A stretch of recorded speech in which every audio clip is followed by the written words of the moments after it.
Welcome to USA Global TV and Radio, where our mission is to provide education, entertainment, hope, and inspiration. USA Global TV and Radio connects you with experts and audiences all around the world every single day to help you succeed in business and to live a richer life. Visit us at usaglobaltv.com to learn about career and life-changing training and mentoring programs like the Listening Mentor.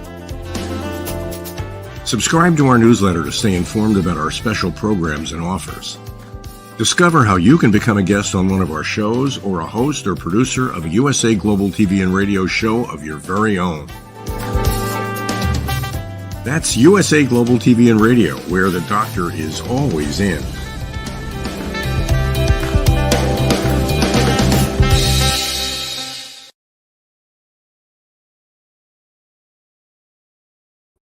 Hello and happy Friday, happy Saturday, wherever you are in the world. Welcome to USA Global TV and Radio, where we provide world-class education, entertainment, hope, and inspiration.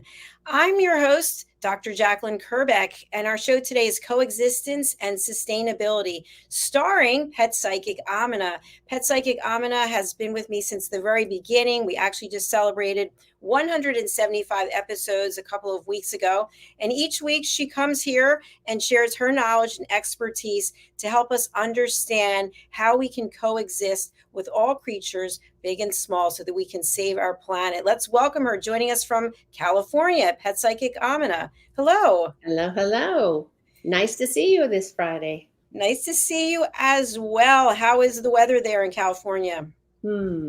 Sunny. Sunny. Are you in an area that's impacted by any of the fires? No, they're in the distance enough for us, because what a lot of people don't realize, we're in a valley and we do have hills on both sides. I happen to live on one of those sparse hills, and so it really gets just backed up. If we get smoke, it can go really badly, and I don't see a leaf in the outside moving, so we don't even have a breeze for that. It's very still. So our topic today is serpentine shadows. We're going to talk about rainforest snakes. But before we get to that, when there is a fire, how does that impact the creatures living there? Well, a great deal of them lose their life.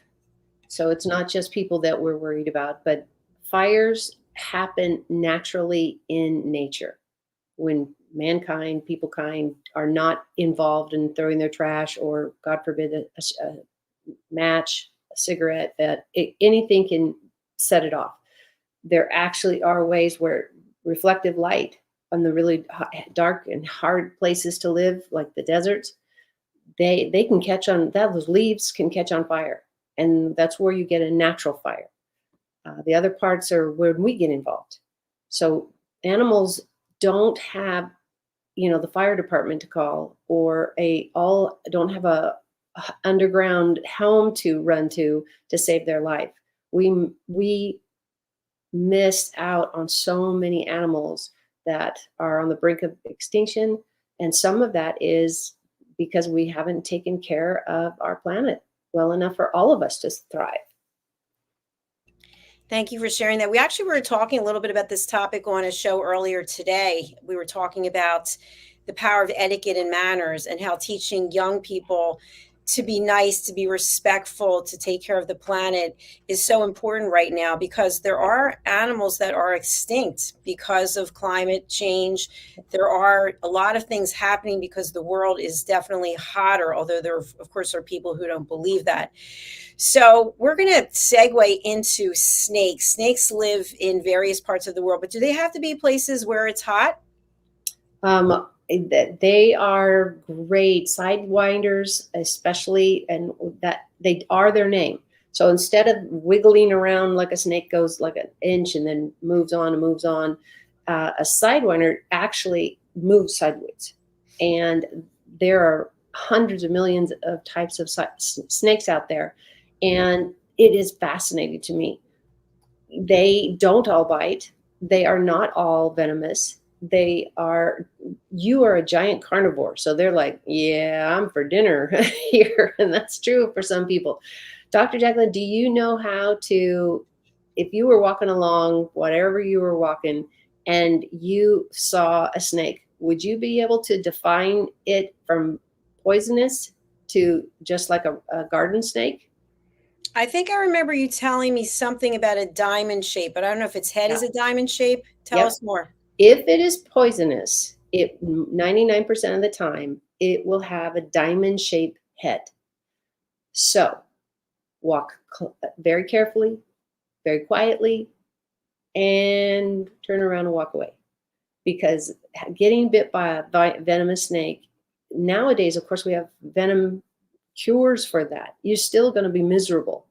From what I understand, I've never been bitten by a poisonous snake. Have I been bitten by a snake? Yep.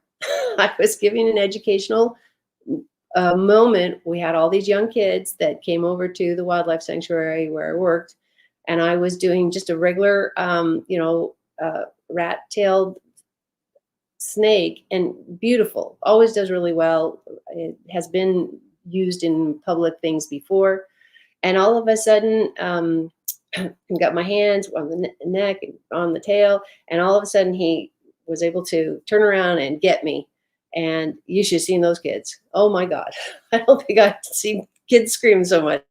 And that's a bad response, but it was fine. And I kept smiling and going, no, it's fine. No, it's fine. Just let him finish, because he was very stressed. These are high energy, small children, anywhere from 15 to, I think the youngest child there was like 8.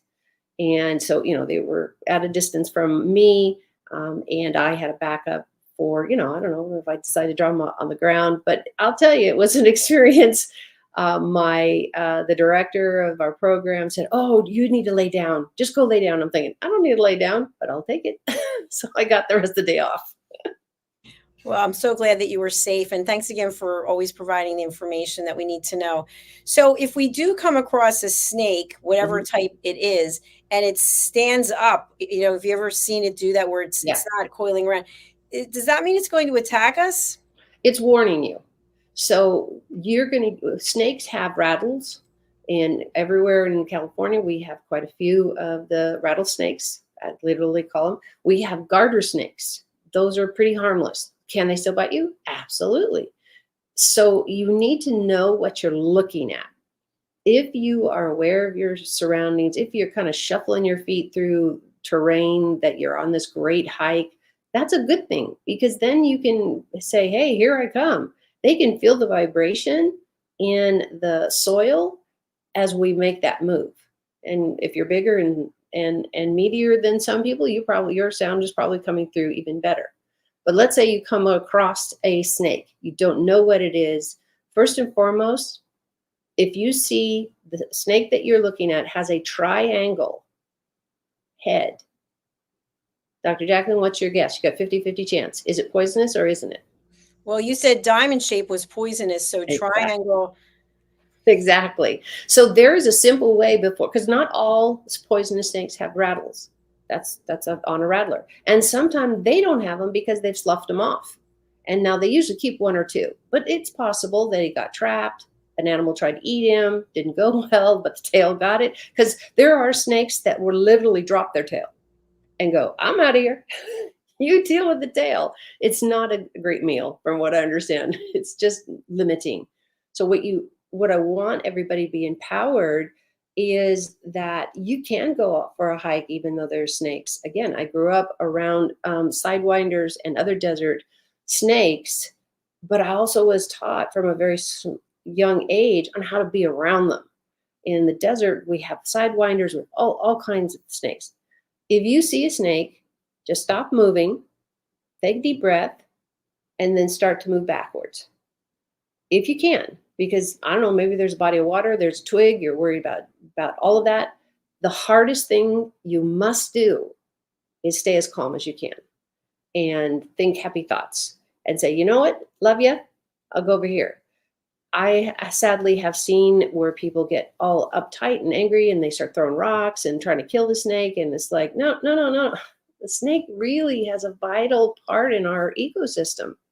And they're not out there walking in your yard. So have that in mind, that if you're going to go for a hike in rural country, You might see a coyote here or there. You might be, if you're in Africa, you might see the giraffe and lions. But there's ways to behave around that so you stay safe. But in the end of it, that animal gets to live another day because they don't know that, this is not what everybody does. And we're giant carnivores as far as the snakes are concerned. Just remember, carry something with you that you can ride, because if you're hiking and you run into these animals, it's just as possible that you could trip and fall. So have supplies with you, not only water, but some light supplies that you can cover a scrape on your leg instead of having it run down your sock. There are ways to be around snakes, and that is to be calm and centered. If you cannot do that, try very hard to make sure that you don't go to areas, and I don't know what those would be. Death Valley? Nope, they got snakes too. And just understand they don't want to eat you. They can't. You're a little bit too big. And I understand we taste terrible.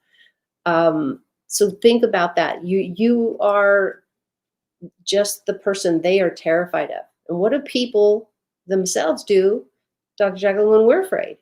We do all kinds of stupid things, right? Yes, absolutely. We scream and yell and cause the scene. Yeah. And the snakes are all looking at us going, what the heck is that? It's like you're bumping into a siren. So remember, they're just trying to live another day.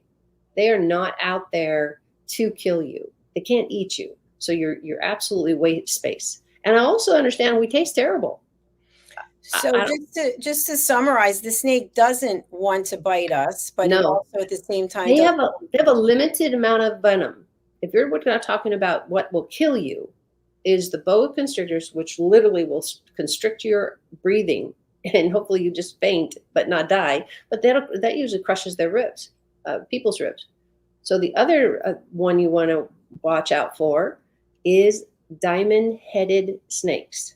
And what I mean by that is literally their head is in a shape more like a diamond than it is an oval.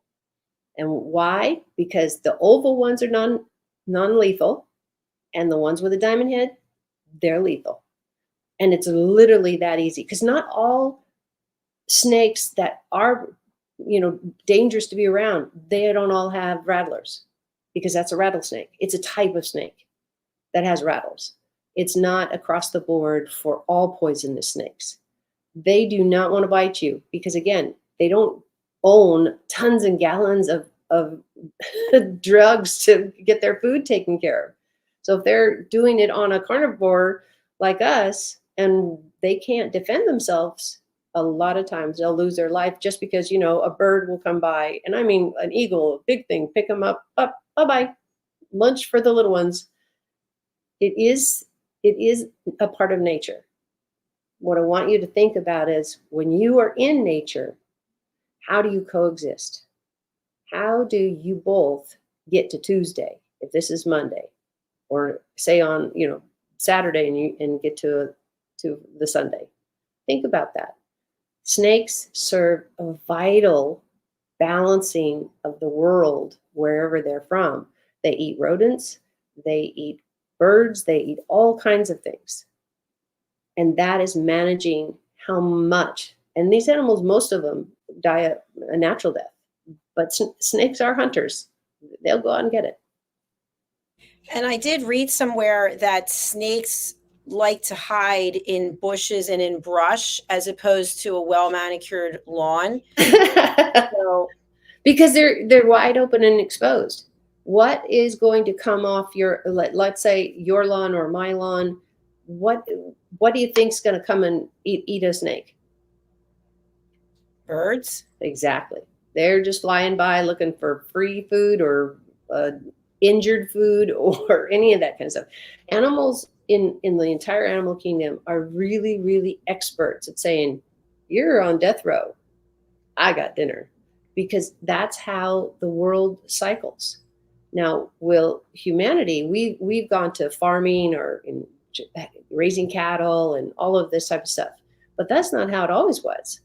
You had to get out there. Native Americans are absolutely experts at coexisting, the ones that I've worked with or been around, and leaving enough for the coyotes, the snakes, or whatever to thrive in their own habitat. So it's about being cautious about how many snakes do you need. People do it for trophies, and you can't balance the world if 10 people are going trophy hunting every weekend or 3 times a year. So think about that. I'm not advocating for anybody to go out and even up the odds. Animals already are in trouble. So this is how to keep you safe. Don't turn your back on a coyote or a snake, and slowly back up and then run. Because most people, your adrenaline's going. They can feel how hot and sweaty you are, and they're like, wow, what's wrong with this person? Because they don't understand. You have a stick, because I know you had said on another show that if you get an iguana that comes into your house or something, use a broom or something to keep between you and it. Is that a good idea? Yeah. These big ones, do whatever shock and awe, not throwing rocks at them. Let's not do that, because they could get death-defyingly sick, have an open wound, and then they're dinner for somebody else. And that's not fair on anybody that we cause that kind of outcome. Get a paper bag, rustle it around. I'd say break balloons, but no, the balloons will kill somebody because the plastic doesn't always get found. Do what you can. And at all costs, the simplest thing to do is say, hey, I see you. Because what I'm talking about is when I talk those words, you can hopefully feel your stress managing. It's not maybe keep going high, but it's the hardest thing you're going to do is to keep calm. Keep calm and keep calm. Because snakes typically have a lunge distance, depending on how long they are, how powerful they are, that they can come and get you. So just back up as best you can without falling, tripping, because they won't understand that either. And then go in another direction. I mean, they're fabulous animals. They clean up all our dead animals. They take on carrion. It's a balancing act between all of us. But if we come in there guns a-blazing, literally and or figuratively, we're creating unbalance. And that's what we're experiencing now with global warming. I think I'd be afraid to start walking backwards because I might trip. Can you walk sideways so you're still looking at it? Yeah. And that's a perfect question and statement, because do you know why we all animal people, if you've got an aggressive dog, you got an aggressive cat, you got an aggressive snake, now it's all that different experience, but you're staring them down. So what does that get you? What does that say to you? I'm gonna have a heart attack. Yeah, watch me fall. I'm gonna go on my back, not my face, because I don't want to wake up with rock gravel on my face. It is all about staying calm and centered. So now you don't come in as I'm the carnivore and I'm going to eat you, because you got it all here and said, okay, remember, I'm not going to eat you. And you could say it out loud, but they'll, like some of the coyotes and stuff like that, they'll have an ear, then they'll have another ear. And they're going, what the heck is that? Staying quiet and calm is hard. It is but it's your goal. Whatever you need to do, you've got to get out of there alive. So I don't recommend is you turn around with your back showing to them and you run that way. Now you might be a lucky one and you get to run away, but the animals we're talking about in the wild and where you go hiking, they could just run you down. Or I don't know, we're all too big for eagles to start carrying us around, but maybe they'll take the backpack. So what you need to do is keep eye contact, take some deep breaths, tell yourself a joke. Don't laugh too hard though, and then start to back up. Hopefully you're backing up to the way you came. So you have an idea what this might look like, because you're not going to get a chance to, hey, let me look. Wait, I got to see if there's traffic. Right. Nobody's going to give you that chance because they're worried about their own life. Humanity has a track record of killing everything. Everything. It doesn't matter how many times you say, no, that's okay. That can stay. I've seen people who didn't understand what ladybugs were. And I said, they're really nice. They do nothing but eat bugs on my plants. So could you leave them alone? But if you don't understand the positivity of a coyote, a shark, a big bull, whatever we're afraid of, snakes are in there, then how are you going to graciously say, hey, I know I came into your yard. My bad. I'm just going to go this way. But not turn around until you are at least 3 to 5 feet from the animal, which means most of them can jump. Now, I'm not talking about coyotes. This is much farther. But you get your snakes and things, they can really move fast when they need to. If you've never, that's really comforting. Thank you. Yeah, no, all I want to do is get everybody to calm down and leave.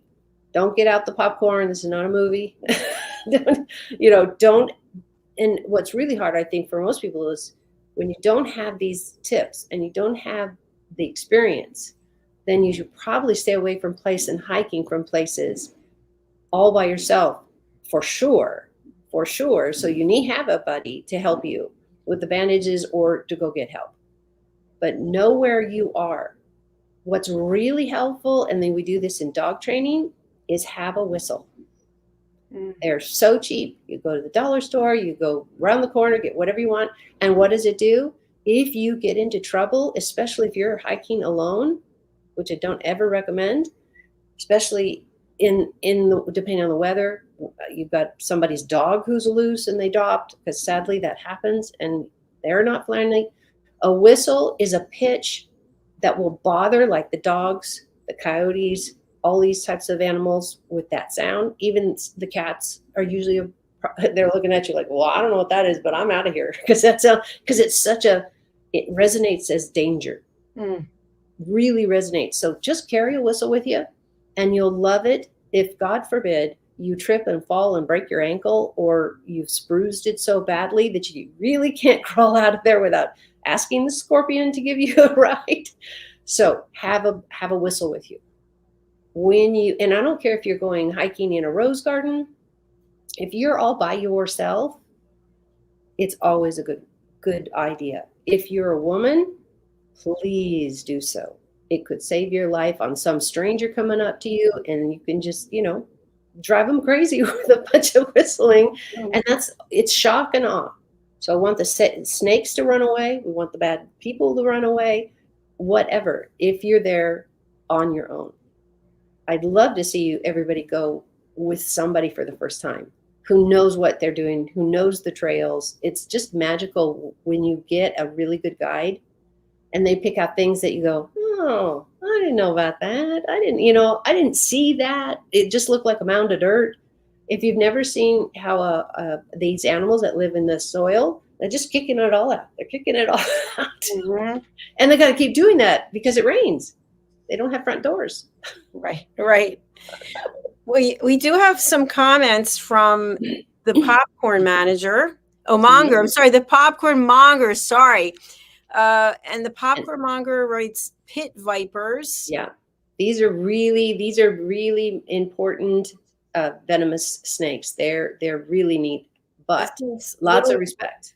Little reds have either 2 or 1, or maybe it's supposed to be 9 ridges on it. Most danger at 1.7 to 3 inches for that variety. And then good point, the red ones. So I'm not sure exactly, but thank you for watching and for commenting. We really do appreciate it. And I am, if I haven't said it this time, but I am experienced in the bite. Yeah, you not just poisonous, luckily. But I had a child circling me, a whole bunch of them. Oh, that's so cool. The snake didn't think so. And I was the closest thing because I was holding him. And it's so funny because I look back and go, no, I'm still not afraid of that moment. It was just like, okay, how do we get out of here gracefully? The kids are already noticing, because the co-teacher with me hadn't seen yet. She was off to my side and couldn't see. And I'm just going around still talking. I didn't take vaccines when I was a kid that well. Come on. I really came alive. But I've noticed, if I get upset, if I get anxious, how do you think all the animals are going to respond, much less children? Exactly. It's a ripple effect, really. It really is. And you've got to be that centered person when you hike.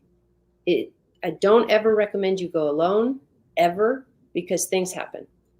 And in 2, you have a better chance and all of those things. But respect the space you're in.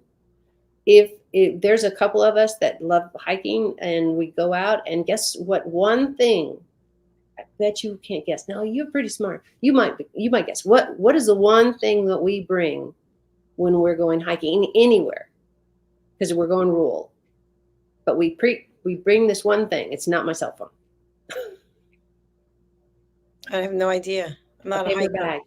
A paper bag. Oh, really? Or a plastic bag, actually, if we're taking control over it and it's in our pocket, because it can do a number of things. It can help you get water. If it's, just, and I mean, these great grocery bags, some of them are really, really wonderfully put together, but you will have a chance to make a flag out of it so that somebody sees you. Maybe you're on the ground and you got a stick, you pull it up, it blows in the wind. It'll scare the animals all the way too, because they're like, oh, I don't know what that is, but I'm not going there because it looks at it. Have a plan when you hike, when you walk. I highly recommend you never go alone. That would be the first one. Have your phone fully charged. Maybe you're using it for the camera. I know I do now. Maybe bring a backup, but if you're hiking, that's a lot of things to carry. So water's a necessity. If you believe you're going to be out long, that your battery's going to be at risk, then bring up a backup. Be prepared. For me, I tend to have allergies no matter where I go. So I'm always bringing a lot of Kleenex too. If you really plan ahead, they make now first aid kits and these little pouches. So easy to put it in a back pocket. It's got Band-Aids. I think some of them have matches, and that's just like you got lost overnight or something like that. I don't ever recommend you start a fireside thing and you're waiting it out. If it gets really cold, yeah, it's going to be a problem. But remember, this is the wild, and fire can grow and take out hundreds of miles. So be very careful if you decide that a fire is what you need. Absolutely. I like to watch a lot of those reality TV shows where they draw people off and they have to earn a fire striker to get it to start. So obviously you really have to know what you're doing to get a fire to start, and then also to keep it under control. But I wanted to ask you another question about snakes. So obviously we know that some are poisonous, some are not poisonous. There are snakes that can swallow a whole human being. I guess I don't know what their names are, but what about snakes that live in a rainforest or in an area where it's very moist, it's very humid? Do they behave in a different way than a snake that's in a desert or a dry area, or they basically just acclimate based on wherever it is they're living? It's a yes and no. Are they similar? Absolutely. Snakes are very, very, very similar. All have different colorings, all have different, some have rattles, some don't. Yes, the rattles fall off. They slough like the lizard skins do also. So that's why I'm trying to keep as general of safety, especially tips, so that you can say, oh, I know where you are. So there's a garden snake, there's a reptile snake, there's a poisonous snake. Dr. Jacalyn, do you know the one thing that you can see that you can actually see the difference and know right away, this guy is poisonous? I need to back up really slow. Yes, we already talked about the diamond head or the triangle head. And I really want, go ahead. Yeah, but I'm also thinking that, if you are someone who lives in a very humid area, there are going to be different types of snakes there. Yep. There are snakes that live in the water that can go through the water, like in the Everglades. There's snakes that are there. Right. So my question really is a snake that's in a rainforest, is that going to be more dangerous than a snake that's in a desert? No. And the whole reason is the way they're put together. So if we look at cattle, you look at like kangaroos in Australia. I don't know that would really work here in California. Now, they wouldn't die because we have lots of patches of more mild temperature, but an animal is built for the environment they're supposed to be living in. So they're going to have a fur coat. Why do bears have fur coats? Because it snows. They're living in dens. But they're not living in Florida, because could you imagine that coat? Oh my gosh, they might sweat to death. So an animal is very, very, very much produced, man-made and or heaven-made. The animal is meant for one topography and one outside weather. They are able to really manage that. Can they change? Well, that would be evolution. It takes hundreds of years sometimes for an animal to make those changes. And what was wonderful with the science that we are now to do, we can measure their wool, we can measure their hair. There's always research going on. And luckily we are doing catch and release more and more and more. And if you don't know what catch and release is, it's just what it sounds like. They catch the animal as humane as possible. They put them on a little bit of happy juice so they are calm and sleeping through the whole thing. Then they do their thing as fast as possible. You got like 3 or 4 vets of some kind there, and they're taking a temperature. They're taking a paw print, believe it or not, like our fingerprints. Bears and other animals that don't have hooves are unique to that animal, and they can look it up. Bears in California, most of them are tagged, so they know all their details is behind that number on the tag. Some of them you can scan, some you go back to the lab and have access to. So just realize when you're ready to go out in the wild, be prepared that you're going into somebody else's home, literally. So just because you see a bird's nest doesn't mean you get to look in the nest, because that could result in the mom flying away. And now your scent is all over the eggs and the nest. And she'll go, oh, that's not mine. And those babies die. So be careful out there. That's so true. Unrelated but related, there was a news article I read that somewhere here at the Jersey Shore, a father saw a seagull come in and take his daughter's French fries, and he broke the seagull's neck and killed it. And so now that's illegal. Yeah, it's illegal. So I think that's another thing, because sometimes animals come into our space, right? If you're eating your French fries, but you are out in the public domain, or if bees come in, then they're looking for food, right? They're 99% of the time. Yeah, the birds are flying over and they're looking for food. That's what their goal is. And you've got food. So maybe don't eat your food on the beach knowing that they're going to be coming there. And that's the other thing. Once you see one person eating, you see the seagulls all getting together. There's more and more of them. And then they start coming in, all of them together. And then it just messes up the entire day. Well, it does. And you know what? There's a simple fix. Let's say you're in a boat. You're out there doing your sailing. You got the little sandwiches in your little cooler and chips or whatever. And before you get any of that out, because you don't know who's flying by and saw you and they're 700 feet above you, you didn't know there was a cloud.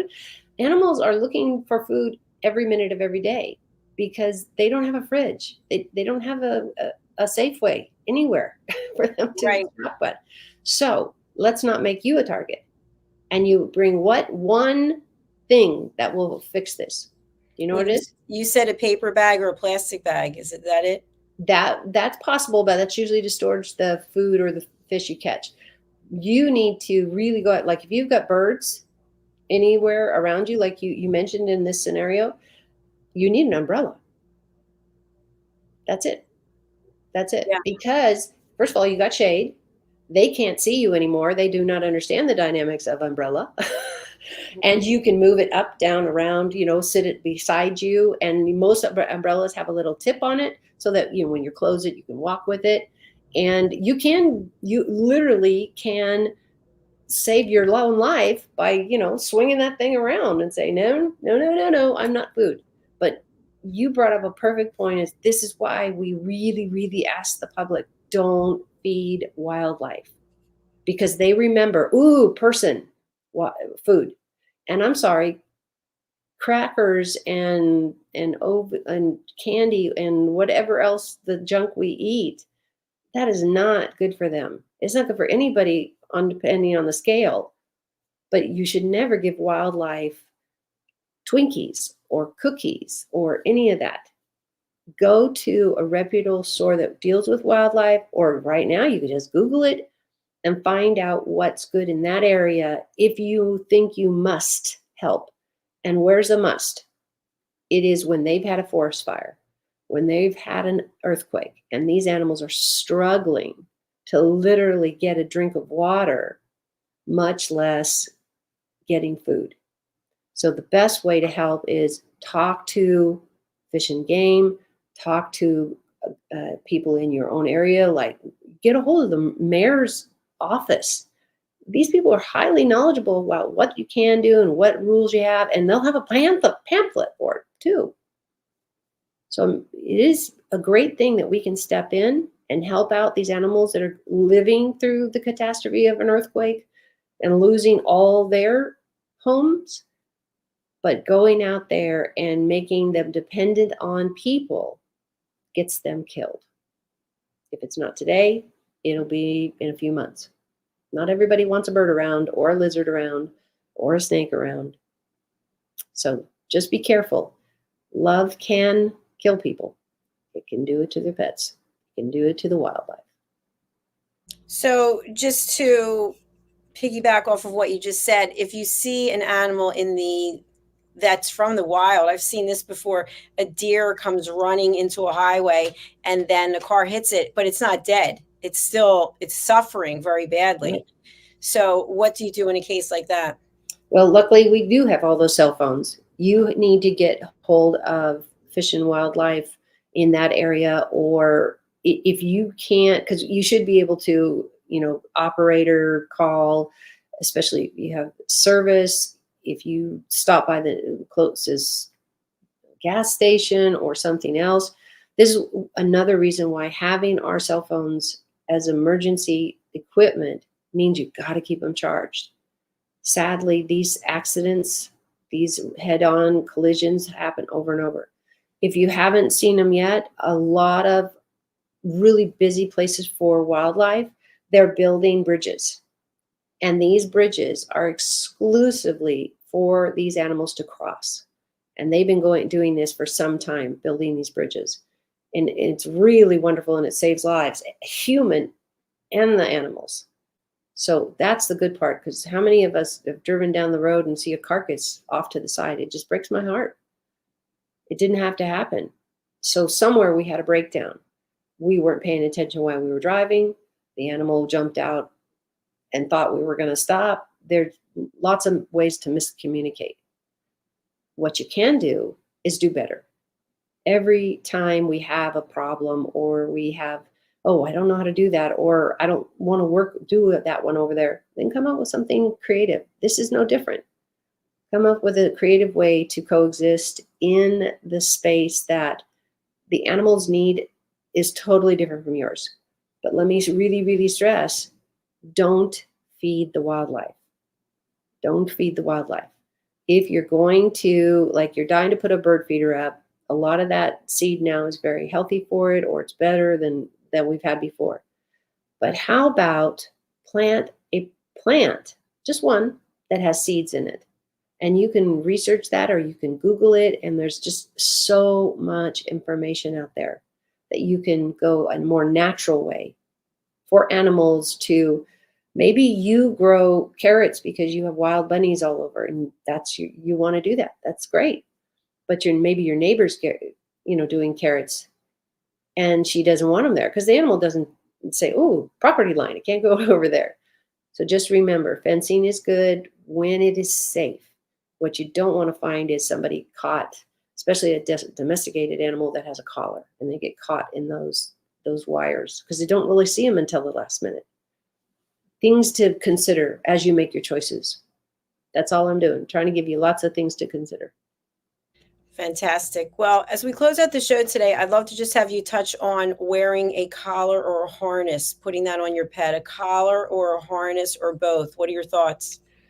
If you have a powerful dog, any of the big ones, and you're not quite as big, I would go collar and harness so that you have some leverage there. But in all, the harnesses are far more humane, and you're going to get the whole dog or the whole cat with you. Because I've literally seen people catch like a small dog or cat with the harness on, because all the pressure is here in their chest. It's not touching their windpipe. It's not touching their neck. It's not hurting them in any way. You can kind of pick them up and say, here's my portable purse. If you've done any of the Chihuahua things and you've ever gone to a smetchy place like New York City, and all of a sudden you got this lady with a little purse and a little dog coming out. So that is great as long as they've got some control and they aren't able to just jump out, because tragedy happens then. Tragedy happens then. Either you trip and step on them, even to break a toe. I don't know you. I cry like a baby if I hurt any of them, and they're like, "What are you doing?" And I was like, "Yeah, that's bad." So know that you don't want yourself in that position. Harnesses are all here, so you literally could pick that animal up, unless they're too big, and move them across. But you'll save their windpipe. You'll save their way they swallow, and this is now being supported 90% by the ribs. It's not by the joint. It's not here, because, right, if you've got this, and how many of us have had the leash and goes, "Come here." That's really, really uncomfortable. That's why a recall, and that's when, especially your dogs, is you can stand somewhere and say, "Jake, come," and they should be right here at your hip, because that'll save lives. And I use that example because Jake was the shepherd that somebody dumped in a backyard with a giant sick tank moved.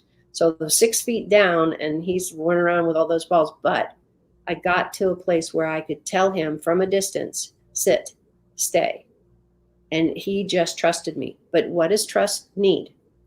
Building up of continuity, that you're always trustful. You can't be always every minute. I understand that. But guess what? We can try. And your animals pick up on that. They know what you're capable of, and they cheer you on. So let's keep them safe. Absolutely. And one final comment, which is, I saw someone the other day riding their bike, and they had a small dog on a leash, and the leash was attached to the handlebars, and the guy was riding really fast, and my heart was breaking, because I thought, that is an accident waiting to happen. He wasn't on the sidewalk, he was in the street. And just imagine someone pulling you by your throat. I don't know, but I didn't say anything, because you have to watch what you say anymore to people, because you don't know how they're going to respond. But is that a safe thing to do, to be riding? No. And riding with a dog is a challenge. Again, I had a shepherd. We were learning it together. But I'm always terrified that you're going to get his toes or his fur, or his hair, his neck, or ears. I've actually gotten my hand as a child stuck in the spokes. It's not comfortable, and you get it all shaved off. So what they have out in the market is something that hooks to the back tire, not as it's rolling, but back on where there is. And then there's a small pole that is like a bungee, but it's not round, and it has give. But it keeps your dog not only exercising, running with you, but it keeps them about 12 inches away, 6 to 12 inches away from the tires. And it's hooked up to a harness. I don't recommend a leash, just a regular collar, because then you're pulling on their windpipe constantly. And the other way is it's all shared with the ribs. That's a good way to go. If you want to run with your dog or ride with your dog, first and foremost, don't ask for more than a few blocks of neighborhood the first 5 times you do this, because their feet have to get calluses. It's just like if you play tennis, you play volleyball, or anything where you're using your hands, you got to toughen them up. And that's what pre-games do. That's what practice does. And you owe it to your pets to say, no, I'm not going to have your toes fall off, because a slip pad, oh my gosh, it's gruesome, and it's excruciating to walk with. I know, because I have done it, and I've never had my pets do it, not our shepherd or anything, but I had to learn to go slow and let him get up to speed of where I was exercising, and he had been just dumped in a yard. So there's not a lot of exercise in the yard. Think about these details, and you'll have so much more fun. Less vet visits, less sickness, less pads that you have to heal. I mean, it takes months to heal the bottom of their pads. It really is. And you don't want to choke them. So that's why a harness across their back is so much better than a leash. And that's for day-to-day walking or anything, especially for an animal that is a little more rambunctious. You wouldn't have to pull on that leash constantly and hurt their windpipe. Well, there you have it. More fabulous tips, education that you're providing to our global audience. Thank you so much. Pet Psychic Amina, if people want to get in touch with you, what's the best way and who's a good client for you? If you even have an animal that has passed, that is part of my gift. So I can help you with so many of the things as you heard today. bridgingworlds.us is my website. And I put it in one place so you don't have to go to my Facebook page and then you go to this one and go to LinkedIn. No, just go to the website and all my information there, how much I charge, how appointments go. And I'd love to hear from you after that so that we can work on a plan that works for you. And it doesn't matter where you are. I've always been on phone calls. I don't need to see a pet. I can hear what they think and say when you are talking, because for an animal, that's permission. Oh, mom's talking to her. Oh, I'll talk to her. And it's really great. One thing I wish everybody would do is talk to your pets all the time, because they really learn the body language, the sweat level, and those words. If I love you is given and hugged and kissed. We do that to our cats all the time. It's like, no, you got to give me, this is your tax. You got to let me have a squish you. They get all of those gestures. And just remember, that will save their life. If you've got an animal that gets out of the house and you don't have a recall, meaning come now. Cars come by before we know it, and there's tragedy. So just think of that. It's a great relationship when you both work at it and you give your animal something solid to say, nope, this is a finite. This is what we always going to do. We're going to stop and sit at the curb, look for a car. And then I say when we go. Those are healthy limitations. It's called setting boundaries, which we need to do with our pets as well. So all the information is right here. How to get in touch with you and how to follow you on social media. And by the way, I noticed the numbers on your social media from when we began to now. Big difference. I love it. So thank you to everybody out there who's following you. And thank you also for those who are leaving comments after the fact. As we know, people watch when they want to watch, which is what I do when I want to watch something. Exactly. That's what that record button is for. Yeah, exactly. So thank you so much, Pet Psychic Amina, for being here. We look forward to seeing you next Friday. Absolutely. I'll be here. All right. Take care, everybody. See you later. Bye. Thank you, everyone. Please do follow Pet Psychic Amina. Go to her website, bridgingworlds.us, and all of her social media links are there. She's on Facebook as well as LinkedIn, and she truly cares about this planet. She truly cares about you and your pets and having a safe and respectful relationship with them. So we're going to sign off for today. We're signing off for this week, actually. And please do go to our website, which is usaglobaltv.com. Also, we're on a mission to get to 100,000 subscribers by September the 15th. So if you're not watching on YouTube, may I please ask you to go over to YouTube and go to USA Global TV and subscribe. Why? Because we get real numbers from YouTube. We know how many people are watching. We know where they're watching from. We know their demographics. And this way we can make sure that our shows are on point with what it is that you're looking to hear and watch. So we've got about 49 different shows right now. And I'll quickly just bring up our website so that if you're not familiar with it, you can go over there. And let me share a screen right now. So if you'd like to be a guest on this or any of our other shows, just go over to usaglobaltv.com. If you would like to find out more about the shows, we have that information right here. You can just scroll down. We have a shopping channel that's starting on Monday. So if you have couture or vintage items that you would like to sell online, please feel free to go to our website and actually book your session.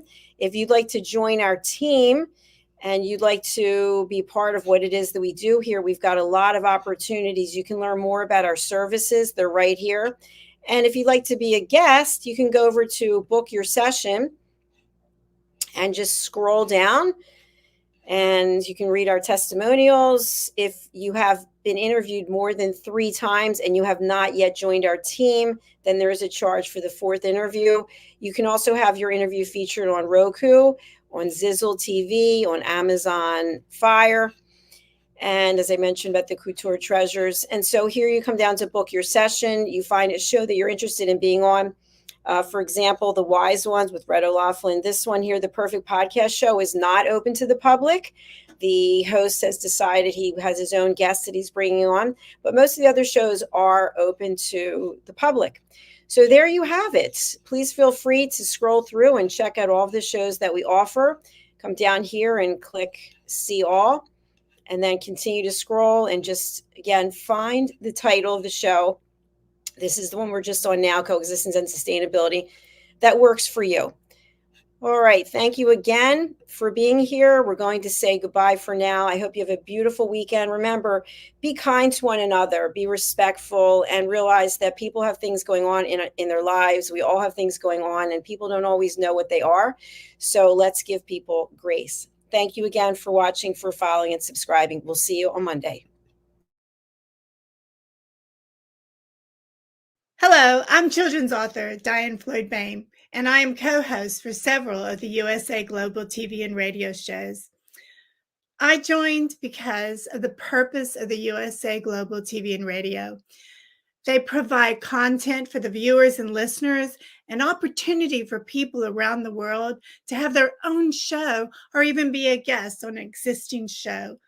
We truly believe in helping others get their positive message out to the world. We also have the opportunity for the listeners. You can watch on several platforms, and on YouTube, you can ask questions and even give a comment. We absolutely love it. I love being part of the USA Global TV and radio because I love positive messages, and who doesn't? And we need more of that in the world. We are a family, and we hope you will join us and become part of the family too.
USA Global TV and Radio proudly presents our partner and sponsor, Mr. Philip Sykes and the British School of Excellence. Building confidence, changing lives. And now, proudly presenting The Polished Professional.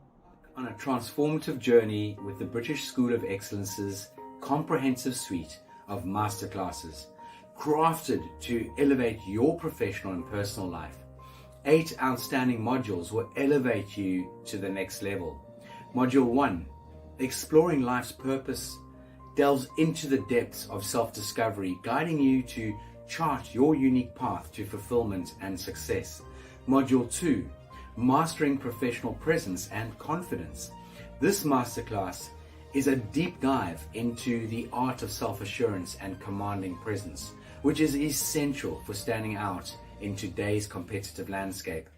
Module 3, Learn the Secrets of Visual Impact, how to curate a personal style that amplifies your professional brand. Module 4, Mastering Professional Etiquette and Communication Excellence, navigating the nuances of corporate interaction with grace and tact. Module 5, Elegance in Eloquence.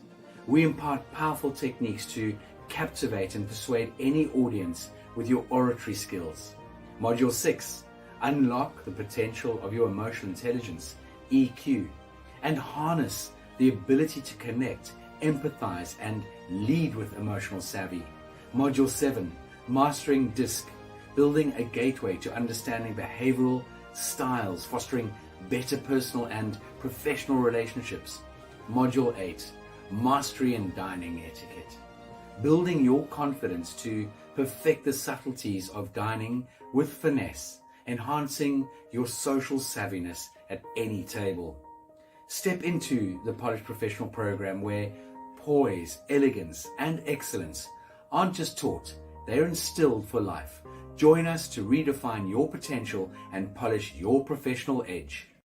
To learn more, go to thebritishschoolofexcellence.com. The British School of Excellence are investors in people. Let us invest in you.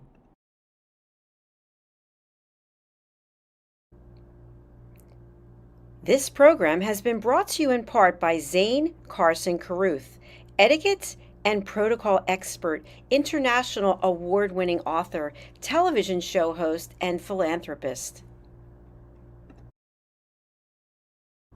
Thank you to Zane, our official diamond sponsor for USA Global TV and Radio in partnership with E360 TV. Zane is the author of The World's First Tooth Fairy Ever, as well as many other children's books. She's also the television host of Elegance, Polished Demeanor, and Posh Living, seen on USA Global TV and Radio.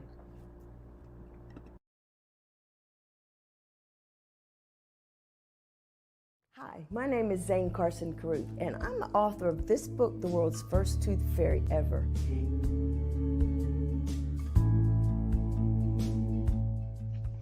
Reading is magic. Studies have shown that reading to your children lays the foundation for greater success in life.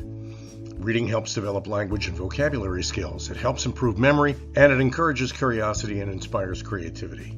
The benefits are immeasurable, and as a parent, you'll benefit too. In only 10 or 15 minutes a day, you'll be creating more memories and a bonding experience that will last for years to come. So take time to read to your children. Read them books about things that engage and interest them. Tales of fairies and magic fascinate children, and as everyone knows, the Tooth Fairy is at the top of the list. If your child loves magic, wands, adventure, and what child doesn't, you'll love reading them books from the trademarked series The World's First Tooth Fairy Ever. Follow along as Abella, the world's first tooth fairy, accidentally starts the tooth fairy tradition. Learn the tricks of being a professional tooth fairy in the book Abella Starts a Tooth Fairy School. Your child's imagination will soar as you read the adventures of Abella and her magic wand.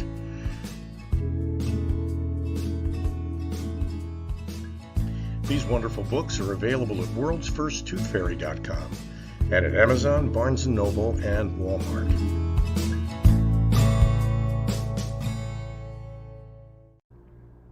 To learn more about Zane, contact her through her website, zanecarruth.com, ZANECARRUTH.com.